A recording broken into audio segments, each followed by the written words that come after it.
Hi, very quickly before this video starts, I was not the most organized person talking about the points I want to talk about these matchups, and I kinda just wanted to say please do stay up until the end of the video because I was very deorganized, so there's bits information here and there along the way. And another thing is I do talk a lot in the red purple law perspective, which is the one that I focused on my channel. My channel is focused on red purple law only, on not only red purple law but only law. But if you do not play this, do please stay. I'm just gonna give you quick points here that I'm gonna talk about along the way, which is I know you cannot build a board as fast as red purple law is, but again, I do talk about points keeping their hand in check, trying to go more for board, try to poke them more with quantity over quality on the attacks. That means attacking more, making more 6k swings instead of, for example, 7 or 8. So yeah, you can take away these points and adapt them to your own deck, to your own color if you feel like to. So yeah, thank you so much. This is just the intro. I hope you enjoy. Hello, my name is Dr. Shambles, and today I'll be talking about the two 6k leaders because, well, people asked me to, and I actually forgot to talk about them more. And they do kind of counter you. They're annoying, but they're not really impossible to play against. But what I'm gonna do is I'm gonna show you guys some replays and talk about the usual matchup against them instead of commentating the matches as I usually do. I would also like to warn you about this match. I don't usually like to spoil the outcome of my matches, but there are some losses in these matches, and I did not get as many replays as I wanted to. This is because it has been a very tough week, and my mentality is not there, man. I'm very sorry, and you guys will see in some of the, especially in late game, you guys will see it. But the reason why I'm warning you guys is just because I really wanted to give you guys some quality matches. I only found these because the good ones I forgot to record, or something happened, man, and I was very frustrated. I don't know, it's been a bad week. So yeah, so do keep that in mind. These are still great matches, by the way. I actually, watching the replay, although I was furious with myself because of the way I played, especially late game, still great matches. So yeah, do keep that in mind. And there was another thing I wanted to talk about and I forgot. Yeah, so I'll be going over the matchups, and then at the end of the video, I'll talk a little bit on the Belo and Enel. Not much, because this video is for the 6k leaders. But yeah, do keep in mind about the replays. Oh yeah, what I wanted to say, I usually don't record my audio when I'm recording these replays, and I accidentally recorded some of this with my audio, with my voice. I had to take it out, and I hear myself screaming at myself because of my misplays and how dumb I was being. So yeah, at the moment, and watching the replays later, kinda, yeah. So let's see. So first of all, I'm going to talk about a little bit more on the Whitebeard matchup, but first I want to say about the cards that you kind of want to see in hand. This is for pretty much all the matchups, and then I'll talk about the ones that you usually want to see more on the Whitebeard matchup. So usually you want to see a Shashin Penguin on the beginning hand and a Event Red Law. The cards are appearing on your right. I'm not going to put in front of the match on the replay. So yeah, it's on the right if you guys want to see the cards. And usually the Shashin Penguin and Law event helps you with every matchup, like clearing the board early game with these two combos. It's insane. So yeah, I do like to see my event Law. The Shashin Penguin just for the Dawn region, a Beppo is fine as well, but the Shashin Penguin early game, so you can drop a 5k body as well as regenerating 2 Dawn, is obviously better. And another thing that you want to see in hand is the either Fire Fist or Gordon. Normally, you do want to see the Gordon, but these two cards are not as needed to see as the Event Law and Chashing Penguin combo. But you do like to see the Gordon is more for the purple Luffy, by the way. You do want to see you do want to see Gordon on purple Luffy and not Fire Fist. But the rest, normally one of these two is fine. If you don't see them, doesn't hurt you that much. But yeah. For the Whitebeard specifically matchup is the purple blocker law. Now I answered the comment before. I think it was Coco Pelli who commented asking about these two matchups, and I told him that the Whitebeard matchup should be easier than the red purple Luffy matchup. I was wrong. With experience during this week, I saw many red purple Luffys and many Whitebirds, and unfortunately, again, I forgot to record, especially the red purple Luffy games, which were the best ones. Some of them actually, I won a good amount of them. I'm again, he's the one I see the most on the. For example, spending these 2 Dawn on a 7k swing, god damn it, why not just a 6k swing, my guy? Yeah, I think I was going for a game here. Yeah, sorry. So, you do want to see the matchup on Whitebeard is a bit harder than the red purple Luffy. Depending on the variant that the red purple Luffy is playing, I'll get that later. But the with Whitebeard, the thing is he's drawing 2 cards per turn because of his leader effect, and although his life is going down, and that makes you kind of able to focus more on the on the board instead of his life, because he's taking lives himself.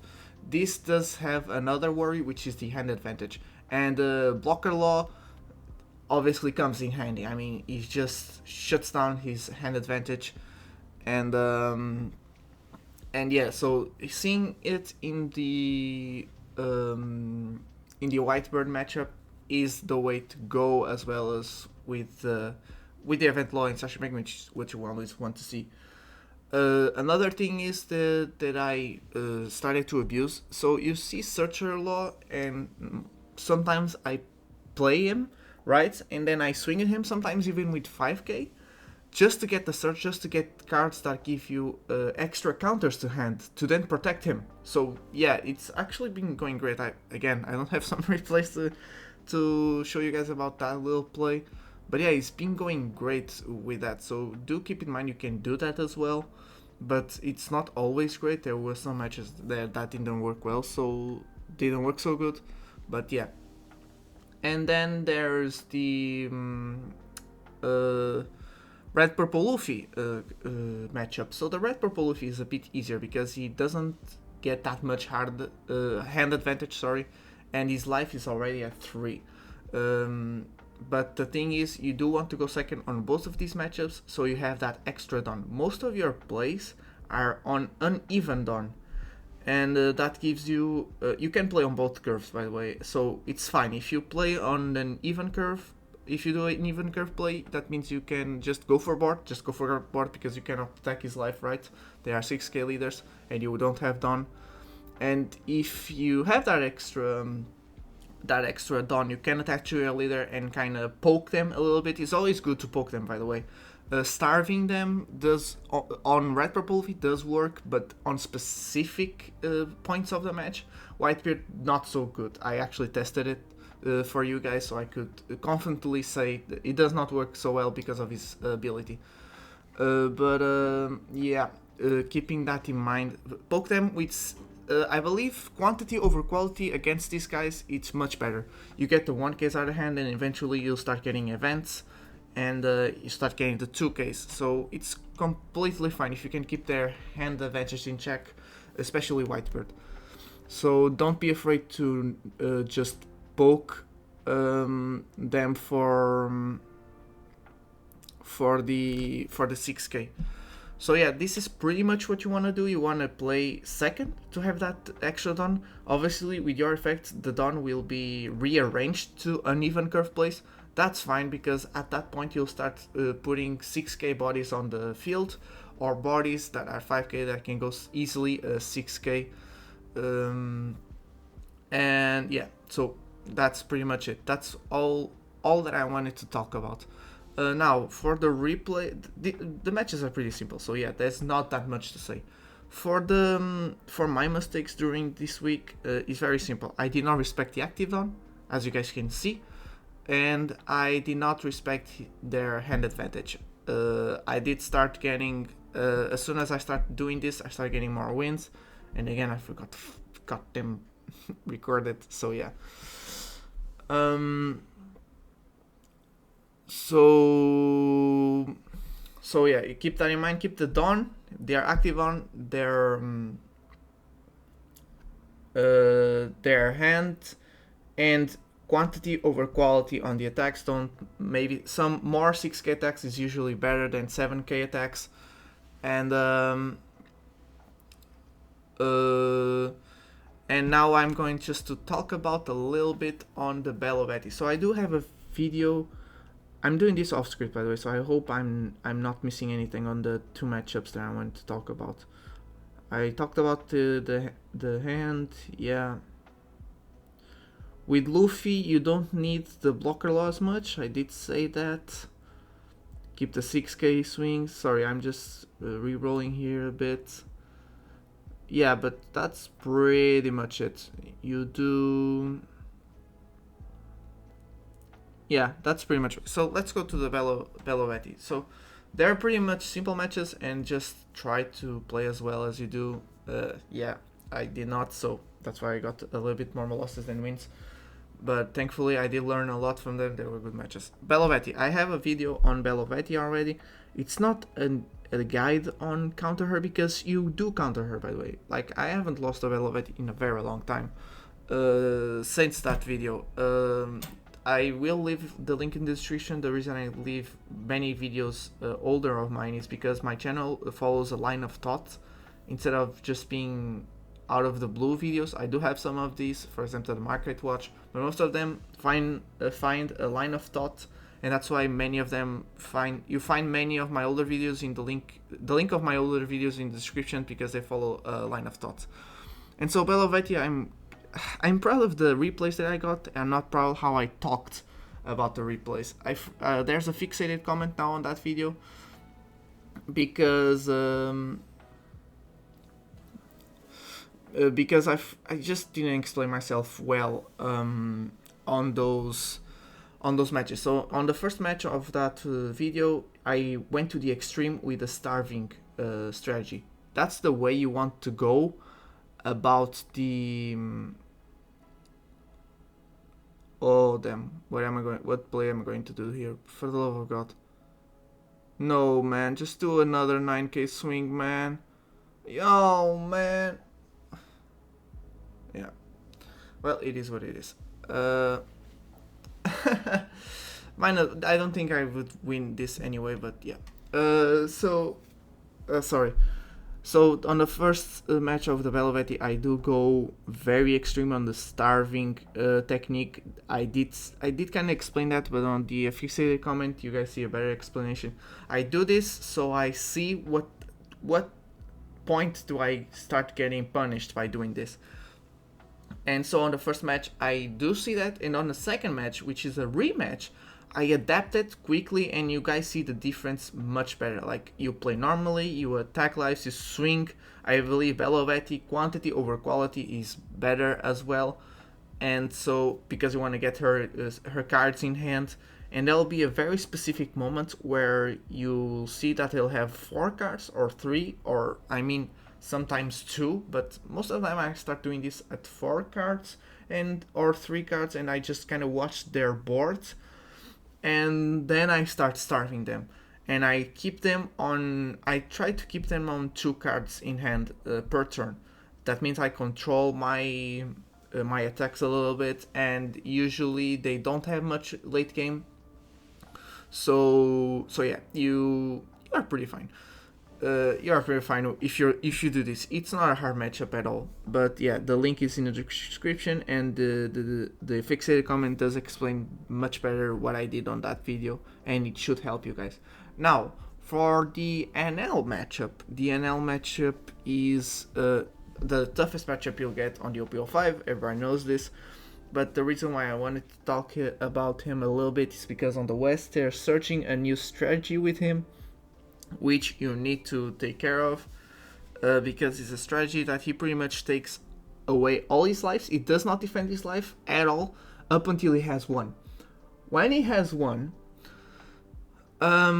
what's gonna happen is he'll start defending his life, and he has so much hand advantage that he'll just start slowly changing the game around. Like, you'll swing and you'll just counter out of the attack, and then you'll start building that late game board that gets value just by dropping it, and that can overwhelm you. So if they are playing with that style, you want to keep your attacks in check, and on that matchup, if they're playing like that, again, blocker law comes in clutch. So yeah, I want to talk about it because it can be very overwhelming. It still is. I'm still trying to figure out a better way to counter that. I kind of find a way, just controlling my attacks and try not to use my effects as much. So if he's not, because what they do is they build board but they never attack. They let you attack and then they just attack for board every time until late game. So I started building board faster, taking away the board, dropping it, and just making a 5k swing with my leader, and that kind of helps. But they still take away the life, obviously, and that still gives them some card advantage.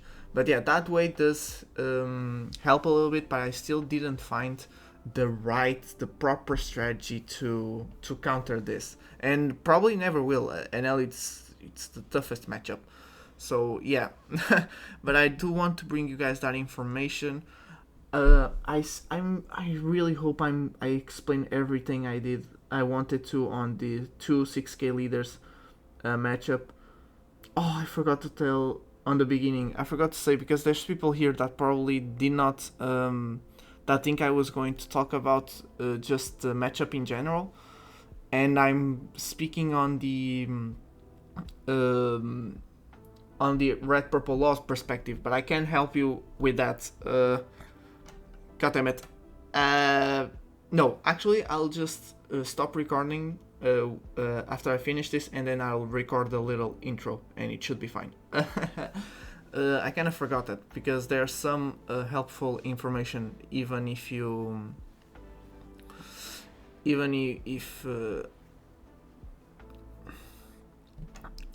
don't play red purple Luffy, but it is more on the red purple Luffy. So yeah, I think I went over everything. So now maybe I'll commentate this last match, which is the red purple Luffy. Yeah, I only have one replay. The other Whitebeard replays very tough. Yep, I know, sorry. It is what it is. But I still enjoy them a lot. There were some of the Whitebeard matchups that I was like, wait, am I going to win this? Just watching the replay, I kind of knew I was going to lose. Obviously I knew, I played the matches, but at that point it was so close, I was like, wait, maybe I'm going to win it, and I just don't remember. So yeah, it was still good matches.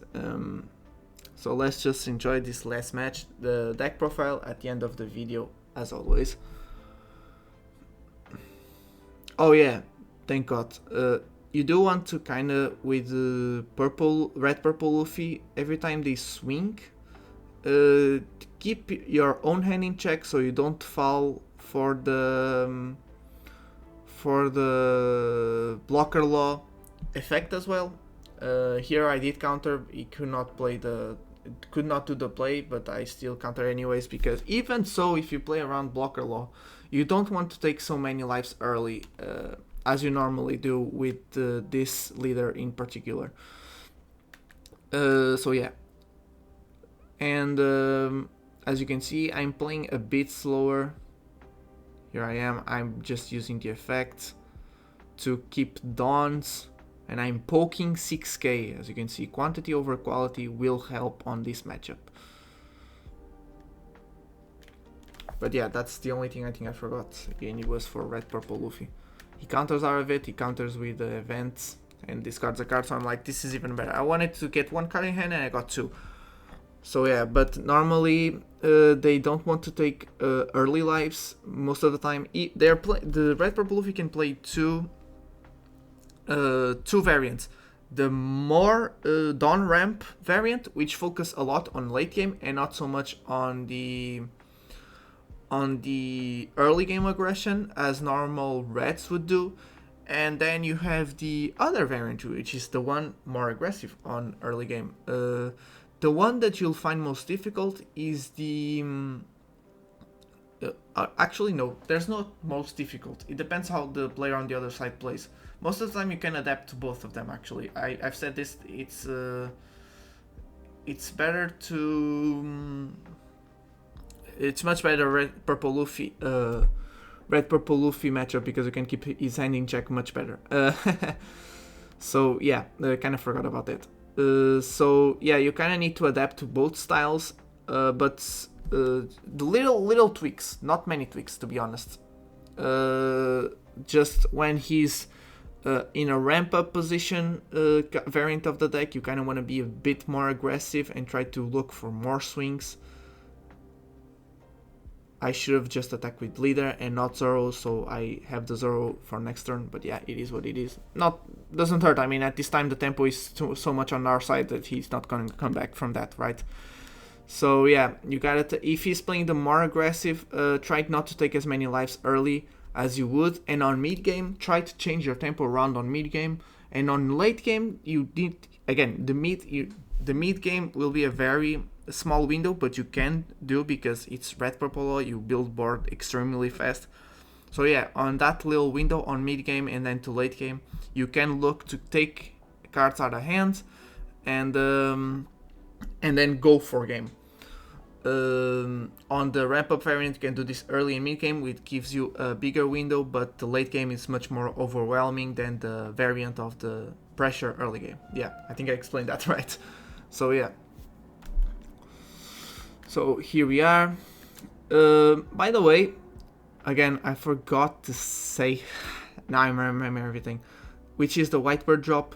Whitebeard drop is not as good as it used to be, but for example, as you can see here, I can't swing for a game here. I don't have many done, so I just try to get as much card advantage as I can. And here I swing just to get the search, get more dons in hand. Like, I don't have the reticle beam, so yeah. Like, again, he just lets it go. Obviously, he doesn't have to do anything, but yeah. Doing this will help me get extra don to the hand. And now he's starting, as you can see, the late game, he'll start being overwhelming. This in both variants, but more on the ramp up. He's not playing the ramp up variant. So yeah, we did find the early and mid game to build up our advantage. Like, I'll counter of it. I want to keep the hand advantage. There you go. Should have used the Otama and not Shashin Penguin, because I could use Shashin Penguin to ramp up Dawn, but at this point I should be going for game, yeah. So late game is it is on every matchup. Red Purple is very weak on late game, but at this point we can go quantity over quality as always. As you can see, it cannot get as many cards from the hand as I can do attacks. There you go.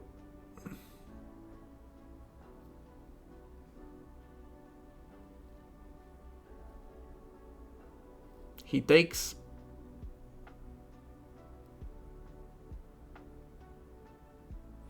Now, why did I... Oh yeah, because he could defend it. Okay. Yeah, so there you go. Yeah, I played well there. The 8 swing was the way to go. Because he would still need to use the 2Ks out of hand, and I could just swing for 7. So yeah, the 8K swing there was very important to do. Do keep that in check. Do that with Whitebeard as well. Don't make the same mistakes I did. So yeah, right now you guys are seeing the decklist. I did some changes around. As you can see, you do not see the Rush Luffy anymore because I was not using him. I was not using him at all. and so I decided to just take him out. I mean, why keep him?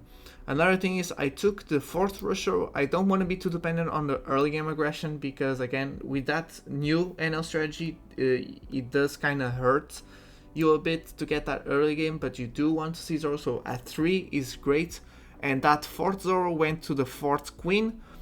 That's just for consistency. Again, I'm trying to keep my playstyle a bit simple, so sometimes just dropping the Queen, get to draw, and sometimes even just pass turn after that is fine. So yeah, and then as you can see, I took away one Gamma Knife for the fourth Fire Fist. Now, Gamma Knife at 2 was already getting popular on late OP05 sets on the East, and right now is how they play on the East on the OP06.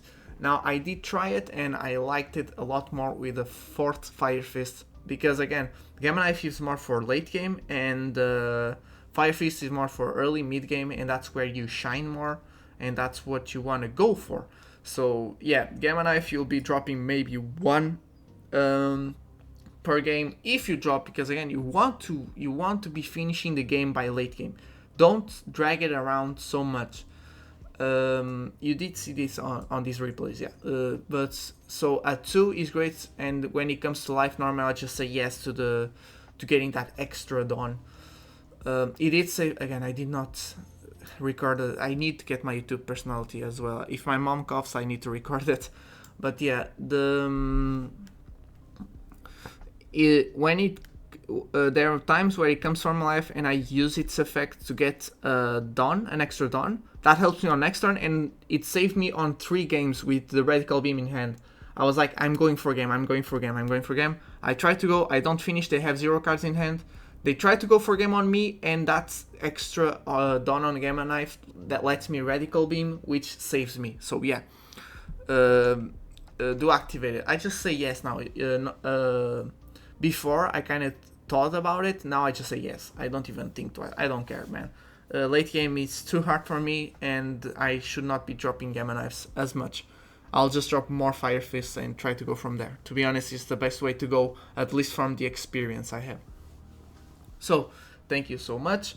I hope you enjoyed. Sorry that my logic is a bit out of place and I was not as organized as I wanted to be. I'll put a warning in the beginning of the video. But yeah, thank you so much. I hope this helped. It did help me a lot. So yeah, I hope it helps you. I hope you enjoyed the replays. I think they were very entertaining, actually. So yeah, subscribe if you like this type of content, and goodbye.